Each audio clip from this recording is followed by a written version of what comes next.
નમસ્કાર, આપ જોઈ રહ્યા છો જનસાક્ષી ન્યૂઝ। નજર કરી આજના મુખ્ય સમાચારો પર।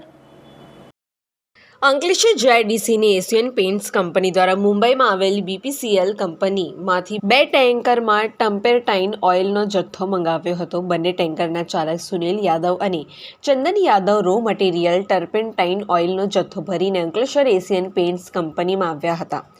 કંપનીના અધિકારીઓ દ્વારા બંને ટેન્કરનું કંપનીના કાંટા ઉપર વજન કરાવતા બંને ટેન્કરમાંથી કુલ 950 લીટરનો જથ્થો ઓછો હોવાનું માલુમ પડ્યું હતું, જે અંગે બંને ચાલકો વિરુદ્ધ એશિયન પેઇન્ટ કંપનીના અધિકારી કમલ જોશીએ જેઆઈડીસી પોલીસ મથકમાં ફરિયાદ નોંધાવી હતી। પોલીસે ₹92,000 ઉપરાંતનો 950 કિલો ટર્પેન્ટાઇન ઓઇલનો જથ્થો સગેવગે કરવાના બંને ચાલકો વિરુદ્ધ વિશ્વાસઘાતની ફરિયાદ નોંધી તપાસ શરૂ કરતા બંને ટેન્કર ચાલક સુનિલ યાદવ અને ચંદન યાદવની ધરપકડ કરી। પિન્ટુ મોદી, જનસાક્ષી ન્યૂઝ, અંકલેશ્વર।